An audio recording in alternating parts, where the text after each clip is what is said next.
Happy New Year, everybody. It's 2021, new year, new things, new camera. So, the big question today, if you were to buy a camera, what would you get and why? I am not somebody who buys a lot of gear. I'm not somebody who buys and sells to always have the latest and greatest. In fact, I just finished an 11-year run with my first ever DSLR camera from 2010, the Canon 7D, a crop sensor camera with first the kit lens and very quickly graduating to the EF lenses, but I started with the kit lens, the 18-135, to grow from there. Once I got a little bit more comfortable, I invested in my first real glass. So I've taken a lot of photos with that camera. It served me really well. I loved it. I grew very attached to Canon. But here we are in 2021. The holiday sales just went by and it was time to get a new camera and get with the program. And that first and foremost meant the new mirrorless system. Canon was pushing their everything from the M50 to the R5 and R6 now, which is their top of the line mirrorless cameras, including the new RF lenses, which are a pretty penny, as they would be. So, new camera of the mirrorless system, new lenses, also to be as compatible and free-flowing with those mirrorless cameras as possible. I'm not super into technology in that I don't know all the science and engineering behind it. I just finished the UCLA photography certificate program. Most of that class was more of an art class, so we learned the tools in sense of how to use them and achieve our best images. That meant some basic lighting courses, but mostly it was just composition, conceptual, and just a lot of feedback, a lot of constructive criticism, etc. So I can't get into the super mechanics and things. There's plenty of great YouTube videos out there, which I watched, which I understood and ingested maybe 75% of it, but I couldn't reiterate most of it to you. That's not what I'm here for. The big question is, if you were to buy a camera today, what would you get and why? So, without further ado, we have some unboxing videos to share with you in a smaller corner somewhere, and I ultimately decided to go with the Sony mirrorless system. So it's a brand new system for me. They've been around for a while. This is nothing new, but it's 2021 and I had to make a decision. First and foremost, I made the decision to go with mirrorless. I think that the DSLR camera, as amazing as they've gotten, they've reached their apex. It's gotten as good as they can possibly get. People will argue that mirrorless cameras have their shortcomings, which I'm sure they do, but ultimately I think it's just an ever-growing, endless possibility of how good the optics can get and just how versatile they can be. So I am hanging up my Canon 7D, which I'm filming this on right now. Probably the last video I'll be filming with it before I tuck it away and have it as a little keepsake or something for my kids to learn how to shoot with in a couple years when they get old enough. But mirrorless technology is expanding so rapidly, exponentially, and I think DSLR technology has reached, it's gotten as good as it can go. And while people may still think the optics are better here or there, it's, you know, just such a more versatile thing happening, I think, with the mirrorless cameras, especially if you shoot video like I do. So, first thing was the camera and the system, and then the second thing was the lens, and soon to be lenses. I decided ultimately to go with Sony because of the reputation they have, the other review videos that I've watched, and I do shoot a lot of video. I have a big focus on photography right now, having just graduated the program, and I want to be able to make that a bigger part of my revenue stream, but videos have been and always will be a big part of what I do, whether it's making films or making a video for YouTube, or shooting demo reels for actors that need to look cinematic and have that ability, etc., so on and so forth, all the way to the odd job of like, oh, you know, my kid has a birthday party, can you take some photos and video of it? Yeah, I can do that. And all in this one little nifty machine, which will do it beautifully, whether I'm doing something very casually, all the way up to something on a professional level that I'm getting paid for. So, this is not a new camera. In fact, it came out in 2018. And here we are at the dawn of 2021. Why did I buy the Sony A7? Basically, for the price, most people will tell you, this is by far the greatest camera ever made in this price point. Something that I had to really come to terms with is just not having the latest, most expensive, newest gear every single day of the week. And the more you think about it, the easier it becomes to accept this once you start looking at just how much things go on sale towards the holidays, starting with Black Friday, Cyber Monday, Christmas, and basically end of year sales. So things get updated so fast, so frequently now, you're just going to have to deal with not always having what's around the corner. For example, the A7 III is already a 2018 camera, and here we are in 2021. The A7 IV is just around the corner, probably 6 months away. But here's the thing. I probably wouldn't buy the A7 IV the week it came out anyway. I would wait another 6 months. So we're talking already about a year until that camera drops in price for Cyber Monday, Black Friday, holidays, etc. And the fact of the matter is, for the next year, I will be shooting with the A7 III. I'm getting it for a rock bottom price. It's a fantastic camera.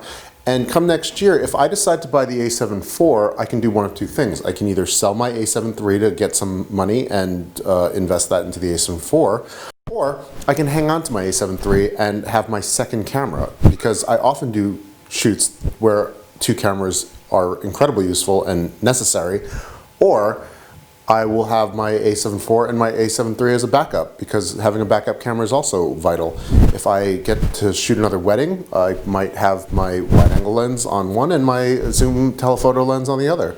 And have them both strapped around my shoulders. There's a million reasons to have two cameras. So at the end of the day, my Sony A7 III was 2,400 Australian dollars, 1,700 US dollars, and that's just an incredible, affordable camera for what it is. It's way less than your Canon 5Ds. It's a huge price drop from the AR and the AS series. And frankly, I think nobody is going to ever know the difference of using this $2,400/$1,700 camera versus the AR or the AS or the Canon R5 and R6s, which are also incredibly expensive. So I think as long as you come to terms with having stuff that's not the latest and greatest, you know, the iPhone culture has really changed our mindset with, oh, I need the iPhone 27 and I'm only on 25, so I'm inferior. You just got to get that out of your head, because it's simply not true. I cannot stress enough that it really doesn't matter that much what kind of equipment you're rocking. Being able to take great photos and great videos is entirely about who's operating the camera. There are incredible tools at your disposal, and these tools all vary in their own wonderful ways. At the end of the day, if you have an idea on how to light and how to compose a shot, you're going to be doing pretty well as a photographer or videographer. If money's not an option, have at it. Buy the latest, greatest, but for most of us, I think, especially during these lean economic times, we have to be money conscious, and I certainly am. That being said, I am completely fine having this 2018 camera for the next 12 months, and probably well beyond that. If I get the A7 IV, it's not going to be without me selling something off, or you know, hopefully making some kind of compromise to be able to afford it. Or I'm just going to have to wait another 6 months after it's released for a little bit of a price drop. Because I'm just not somebody who tends to buy something as soon as it's fresh out of the gate for full price. I'm always going to wait a little bit to save a little bit of money, because you just don't need it right when it's brand spanking new. It's not going to be worth the difference. You know, if you can take a good image with the camera and lens you have now, you can take a good image a year from now when a newer model comes out. So this is something that I've had to struggle with, just because you always want the latest and greatest, especially because I don't buy gear that often. But anyway, it's up to you, but get that out of your head. You don't need the latest and greatest right when it gets released. Take a good photo, because you're a good artist. So in US dollars, I'm now in Australia, I should mention. So every time I say the Australian dollar, that's including tax and import fees. Whenever I say the US dollar price, it's always going to be a little bit less by the conversion rate, because that's before tax and before shipping, etc. So anyway, the Sony A7 III. For the price point, and if you do have an emphasis on wanting the perfect machine for great high quality professional photos, as well as the best video you can possibly get, sort of the hybrid of the two, the best of both worlds, that's why I ultimately went with the A7 III. I was strongly thinking about getting the R3, which is much less expensive now that the R4 has been released, and that camera is just obviously a kick-butt camera, but probably twice the price of this one. So I didn't want to blow my bank on something that was going to be marginally better for photographs that was going to be about, you know, $1,000 more. I needed to save that money for a lens. We'll get into the lenses in a minute. The Sony a7 III is the camera I got. And before I jump ahead, I did get this kick-ass bag by Peak Design. This is the 10-liter everyday sling bag. I wanted to get a new bag to commemorate my new camera, and here it is. Ta-da! Here it is. It's smaller than my Canon 7D, as most of the mirrorless cameras will be. Smaller than your average DSLRs.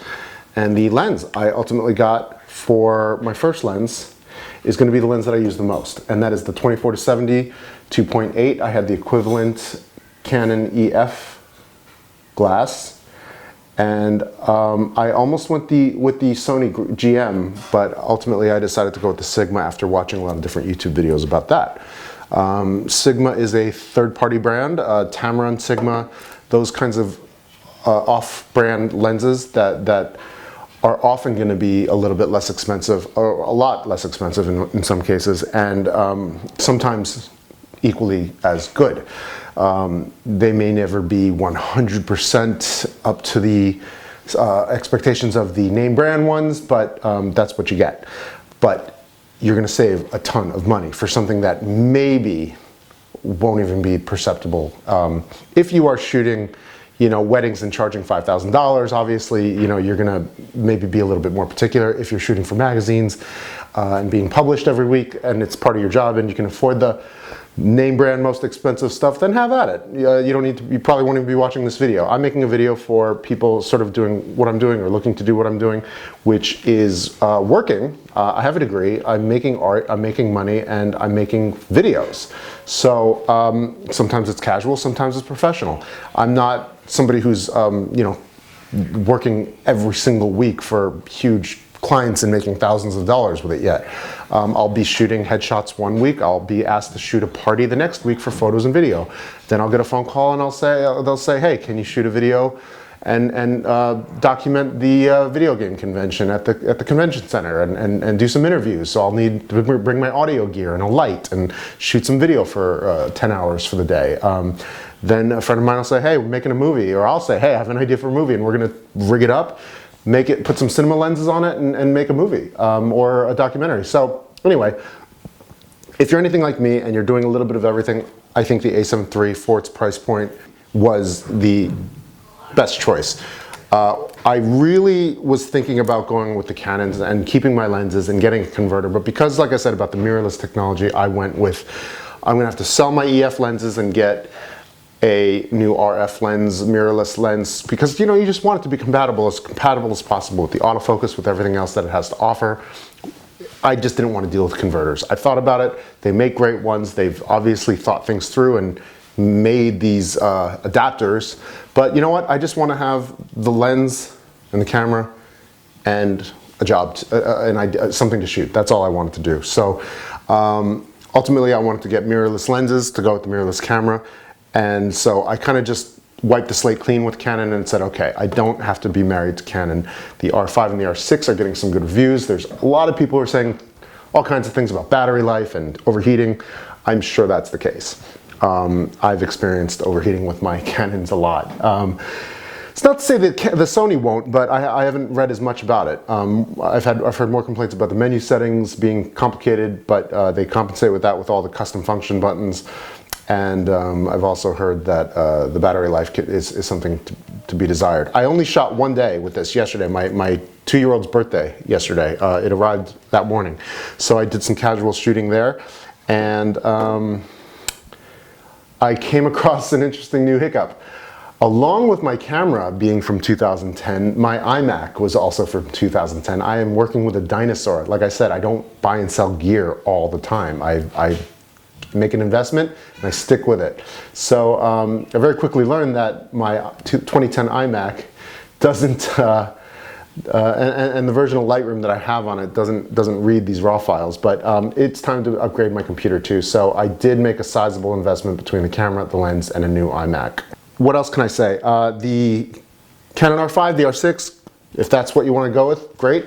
I also looked at the Panasonic Lumix SL5, I think it's called. The Panasonic Lumix is making incredible cameras. They always have, the G series and now the S series. I did a lot of research on that. I really thought I was going to go that direction, and actually what swayed me at the last minute was, for a lot of the people that have hired me, they have latched onto Sony for the last few years, since Sony's been doing such great things. And if they were to call me tomorrow and I needed my camera out here in Australia or anywhere, I have the Sony to comply with their codecs. If they were editing with Sony footage, they usually want to stick with the Sony camera. It would just make it that much easier for me to get the job by saying, oh yeah, I have the Sony, and it's probably the A7 IIIs like they're shooting with. It's become a pretty common industry standard camera for, you know, documentary series, television, things like that, and more. So whether it's just a quick interview or coverage of, or B-roll of conventions or things that are happening, live TV, live events rather, if you're working with the same system as them, you're just more likely to get the job, because they want to keep it simple in the edit, understandably. So let's talk about the lens. I was really close to pulling the trigger on this like $2,400 Sony G Master equivalent, but I went with the Sigma. The Sigma, after watching a ton of YouTube videos and reading reviews, the almost indiscernible differences for the price point to me is ultimately why I went with the Sigma. I was being a bit of a snob and thinking I need to be pure Sony, get the name brand. I never thought I'd be buying a Sigma this year, but this brand new lens is, you know, it came out in 2020, and the Sony equivalent, the G Master, is 3 years old. So they've had the advantage of having the newest technology, applying the latest things, working with what the G Master gave you, and then having 3 years to make their own off-brand version. So, you know, I coming from the Canon system, it's a pretty sweet lens. I loved the results that I was getting yesterday at the birthday party, and here it is. It's a nice, it's smaller than I thought. It's a nice compact size. It feels really good in my hand, and so far the images have been fantastic. The next lens I want to buy is its baby brother, the wide-angle version of the DG-DN Sigma art lens at the 14 to 24 f/28 art lens from Sigma. That's running a little bit more expensive than this one at about $1,400 US on sale right now, or 1745 Australian dollars. So that right there is, I mean, you could either have two of the three Trinity lenses from 14 to 24 and 24 to 70 for the price of one Sony GM lens. And I would totally like to have the Trinity. This 24 to 70 is the lens that I use the most, so I'm gonna hang on to this. I'm gonna make the most of this for now, and hopefully when I have a little bit more spare cash, I will buy the wide angle. So the big brother of the Trinity, the Sigma 100 to 400 DGDN, is running at about 1,200 Australian. That's $950 US on sale. So just keep in mind that the Australian numbers have the tax baked in. So ultimately, I would like to have the Trinity of lenses from Sigma. I started with the mid-range one. This is the one that I use the most for wide angle, and a nice 70mm for headshot portraits. And it's just a really nice mid-level range that I've grown comfortable with. I found that when I had my long and wide angle lenses with my Canons, this was the lens that I was using the most. Since I tend to like to shoot people the most, this was what I was using the most for portraits and headshots and filmmaking. So yeah, I think my next one will be the wide angle, and when I can afford that, I'm gonna get that. Some of the other accessories that I definitely wanted to get was, I'm a big fan of the Godox 8200 lights. I bought two of them. They're awesome speedlight sized strobes that you can interchange the head. I had a review video somewhere in my other videos about using that with a Pocket Wizard, and my Pocket Wizards are starting to go. And Godox makes a bunch of triggers themselves with the receiver built in, which I think is awesome. I can't wait to test that out. After doing a little bit of research on the Godox products, I went and got myself something on their upper end of speed lights, because like I said, I want to buy it once and make it last. I wanted something with enough power. I wanted to have some versatility to it. I got the V862S. So the Godox speed light that I'm going to use as my main speed light, if I want to take it with me on the go, this is what I got. Now, since I do like to do studio lighting, 3-point lighting, I have my 2 other main Godox 8200 lights. This can be like a fill light, this could be a catch light for the eyes, but what I really loved about the transmitter, the X2T by Godox will be able to not only control all 3 Godox lights that I have, but I don't need to deal with any pocket wizards anymore. This will automatically be read by my speed lights and my 8200 lights, which I think is awesome. I don't have to plug and coordinate those. I've got it all done right here. So I'm a little late to the party with the Godox trigger system. I am excited to have it now. And I am going to say goodbye to my pocket wizards, which have been acting a little funny lately. But it's just one last thing to be dangling off the lights and to be plugging in. And I can't wait to get this party started, being able to control 3 lights just from this one trigger, which mounts right here. And what I especially dug about this design feature was this camera has 1 hot shoe. Now, I can not only have this with my additional lights, but I can hot shoe this right into the trigger itself. So it'll get a little bit awkward and top heavy, but it is an option for me to have, which I think is pretty neat. And way to go, Godox. And their price points are incredible too. I mean, they to me are no-brainer between how affordable their gear is and how good it is. They're just making awesome things, and they really think things through. And I find their stuff to be better than the Canon speedlights and the other ones that I've worked with, and some of the other third-party speedlights that I've worked with that I've literally turned into door stoppers and paperweights now. So that being said, another item that I can't wait to get is because I like to shoot a lot of headshots, this is starting to weigh on me a little bit, and I finally am investing in a battery grip. So in Australia, these things are hard to come by, but in the States, they're plentiful. You will find it very, very difficult to buy anything battery related if there is a lithium-ion battery in the States, because they will not ship it to Australia. So luckily the battery grip doesn't come with batteries, so I was able to buy the Velo BG S6 battery grip, and it was like $70. It was incredible. You don't need to spend $500 on something like a battery grip just to save you the convenience of switching up batteries and going like this when you want to take a vertical shot. But for $70, I absolutely will do that. $70 US. I just paid a little extra for shipping, and I am expecting to get that in a couple of weeks. The last piece of gear that I hope to get is the Atomos Shinobi HDMI 4K monitor. That is on sale right now in the US for $300, which is crazy because, again, Australian, I don't know what's happening, but they're running upwards of 700 Australian dollars here. That's about 390 Australian if you order from something like B&H. And I would love to be able to have the flexibility of the monitor, record onto that system instead of into the putting the undue stress onto the camera itself. You can record right into the monitor, which is awesome, and there's a ton of features there that you can work with as well. But also just having a bigger monitor to help you with focus, to be able to have the flexibility for cameras in a tight corner. You have the monitor that you can hold in your hands, or have it on a stand outside of the camera. That's invaluable as a filmmaker. So hopefully I'll get that next. But for my base needs, I went with my nifty new bag by Peak Design. I love this thing. I'm big into bags. I really, really, really wanted to get a good camera bag to know that I can just pop it in there, not worry about it jostling around. And I love this strap. I love how thought out they were, even having straps for a tripod and things like that. Then the camera, Sony a7 III lens, Sigma 24-70 f2.8 DGDN art lens. This thing is a beauty, and don't be a snob. You don't need the Sony GM unless you can afford it.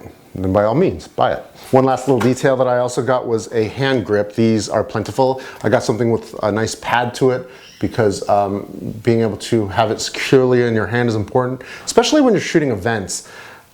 You'll find your hands are getting sweaty, your grip is, your fingers are just squeezing the weight of the camera all day long. It gets tedious, so to be able to let go of the camera and have it attached to your wrist is really valuable, I think. So when I get my battery grip, I'm going to attach this to my battery grip. It'll make it that much beefier, but that much more secure as well.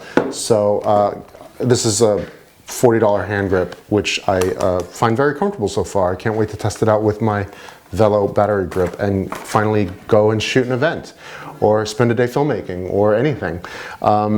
So there you have it. It was a pretty penny to invest, but this is going to hopefully be my new system for the next decade, for the 2020s. And my last system lasted me 11 years and it still works great. They still work. It's just the technology is exponentially grown and the expectations of what you're using is, you know, a certain level, and if I'm going to be hired by certain clients, then they'll expect me to have certain gear. So it was time for me to make that investment.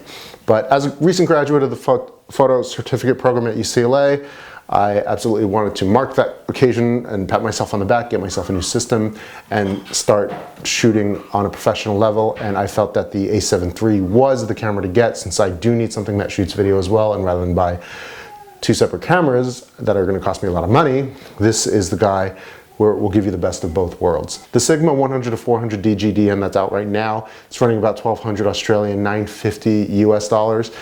It doesn't have a fixed aperture, and unless you're shooting covers of Sports Illustrated, I don't really see why you would necessarily need that.